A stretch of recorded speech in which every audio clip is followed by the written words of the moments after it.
somebody wanted to hear me to give a talk about Dharma transmission, so I thought that's an interesting topic. Let me see what I can say about that. There is a lot of information online about what Dharma transmission is technically. In fact, Wikipedia is actually a really good source on this. Go figure.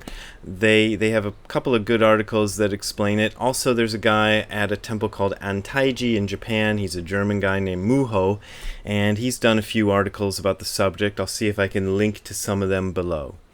So you can read that for the technical aspects. I'd like to kind of talk about more of the sort of feeling aspects, but just to race through the technical aspects.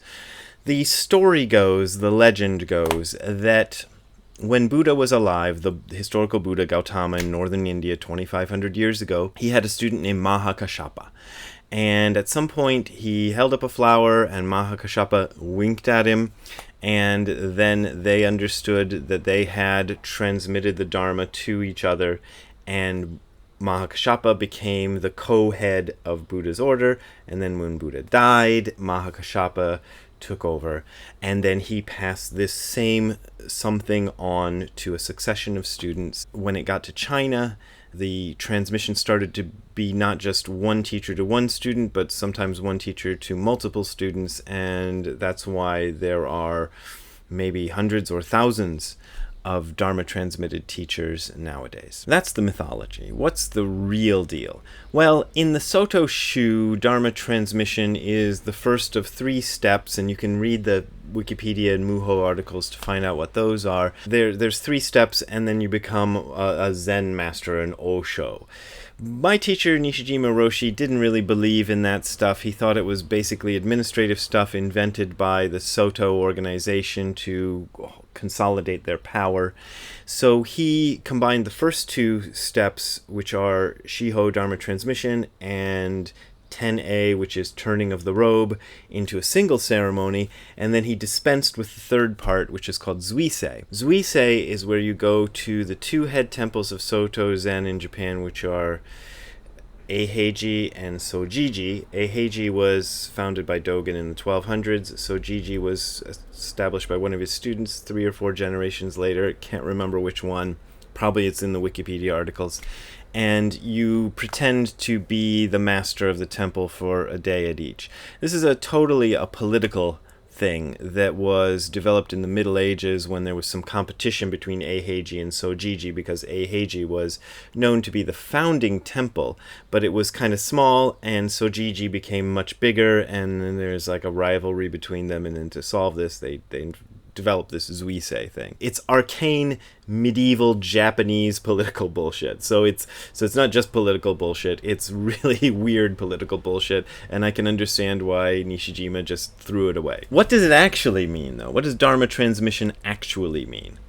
This is the key question for me, because when I was younger, when I first started this Zen stuff, my understanding of Dharma transmission was it was a recognition by your teacher that you were just as enlightened as the Buddha.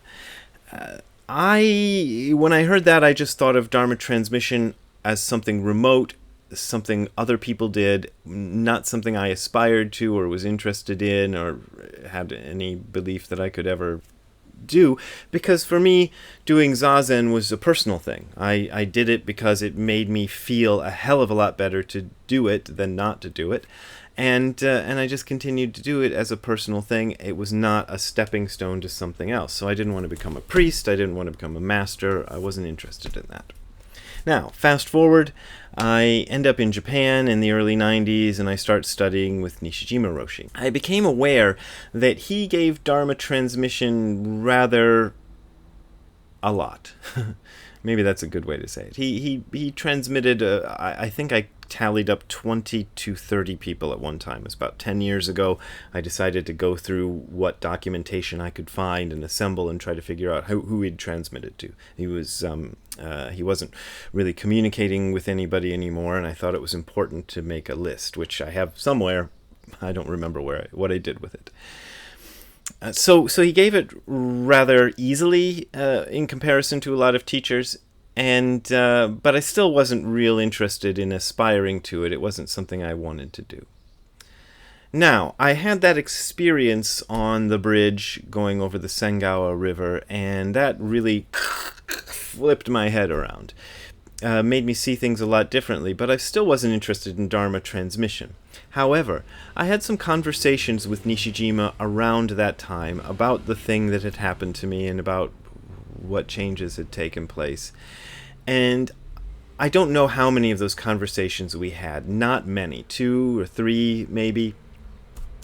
Sometime after having those conversations, Nishijima kind of grabs me. He didn't really grab me, I'm making a gesture, but he kind of stopped me after one of his weekly lectures at the Tokyo University Young Buddhist Association and said he wanted to give me Dharma transmission, which I was like, what the hell are you talking about? You know, this is me you're talking to. This is the guy who works for the people that make Ultraman, you know, and you wanna do that. I'm also in a punk rock band. Really, you wanna Dharma transmit me? So I was kind of like, just hold on a second there. I'll think about this. I probably said it more politely than that. And about 9 months went by. And during that time, I had scheduled a visit to go see my parents and go see family, which would take me through Ohio. And I made an appointment or arrangements to go see my first Zen teacher, Tim McCarthy. I told Tim the whole story, which I just told you, probably in more detail. And he pointed out to me something that I told him, that I kind of told him really quickly, and then he sort of brought that forward into the conversation. Because I told him, the Nishijima kind of said, you've got Dharma transmission now. If you want to do a ceremony about it, fine. If you don't want to do a ceremony about it, you don't have to. And then he said the words that really stuck with me. He said, there's a lot of assholes out there with Dharma transmission. You'd be better than those guys. Hearing that, I thought, okay, maybe I can do this. So I went back to Japan and we had the ceremony. But he said I needed to take Jukai first, which is the precepts ceremony, officially receiving the Buddhist precepts, and then I could take the Dharma transmission ceremony. These are the only 2 ceremonies Nishijima ever really did with his students, because he didn't believe in all that ranking and hierarchy stuff. So he just did the 2. So we did that. We did the Jukai, and then a couple weeks later we did Dharma transmission. I don't remember the whole ceremony very well, but it was this weird little arcane thing with a lot of walking around in circles and candles and some other weird bells and whistles. But I received a bunch of things, including a set of robes, a set of documents, and some other stuff which is in my bedroom now, under the bed, in a plastic box. But what did all that mean? Honestly, I don't know. The idea that it makes me the equivalent of Buddha himself is totally stupid to me, because Buddha himself is much too big for anyone to aspire to, because he's had 2,500 years to become the biggest thing since ever. If you drive down was it Brand Boulevard in Glendale, there's a random giant Buddha statue on one of the buildings there. I have no idea why. Nobody's putting random giant statues of me in Glendale, California, and probably won't be even 2,500 years from now. Let's hope not, because it would look stupid. So I don't believe it's that, but it was a recognition of something. It was a recognition of a kind of understanding between us. The reason I say that is because I asked Nishijima maybe a year or 2 after the Dharma transmission ceremony, why the hell did you give me Dharma transmission? Because I had been wondering that for years. And he said, because you understand me completely. Which I found very strange, because I didn't think I understood him completely. There were a lot of things I didn't understand about Nishijima Roshi. I didn't understand his relationship with his family. I didn't understand his relationship with the company he worked for. There were odd attitudes he had about things that I was kind of mystified by. Under all of that very specific personal stuff, he felt there was an undercurrent of understanding. Now, I also asked him why he gave Dharma transmission to so many other people. He said that people who give Dharma transmission to only 1 or 2 students are trying to control things too much, and he felt that the Dharma should be freer. A lot of people think of Dharma transmission as a kind of a career step or rank in America. So they think you get Jukai, or you get priest ordainment, and then next you get Dharma transmission. Now that's true in Japan. That often happens, and it's often treated that way. Personally, I would never treat it that way, because I would have to feel about somebody very, very strongly before I gave Dharma transmission to that person. I would have to feel complete and total trust.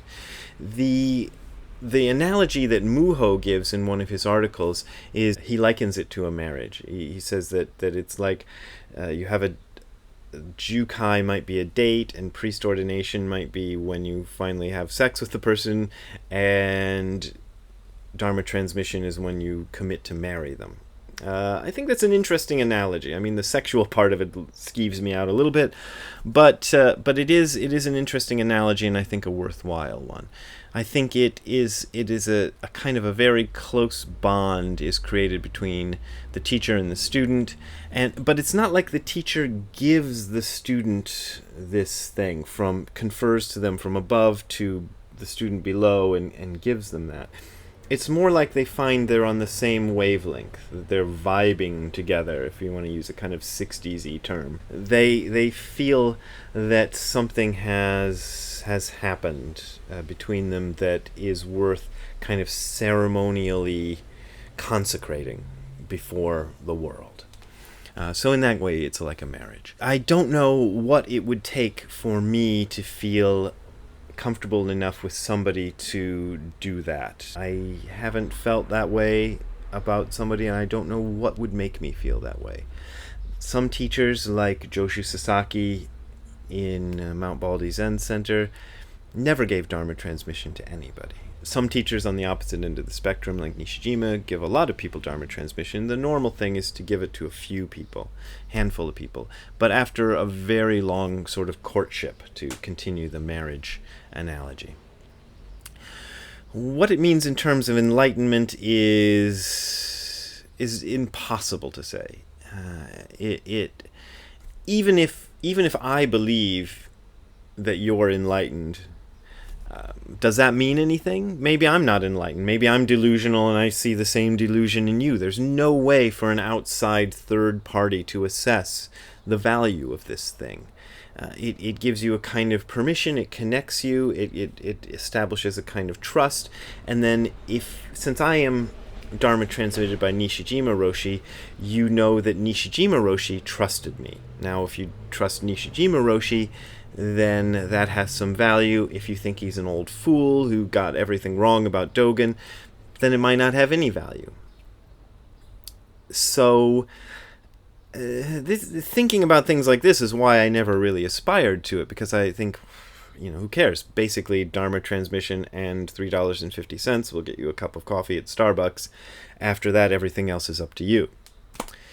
So that's my short video about Dharma transmission, kind of what I feel about it. If you liked it, there are donation things below for Patreon and PayPal, and my blog is below, and some links are below. So that's how I make my living. That's how I buy yogurt and socks. So if you want to keep me in yogurt and socks, transmit a little donation.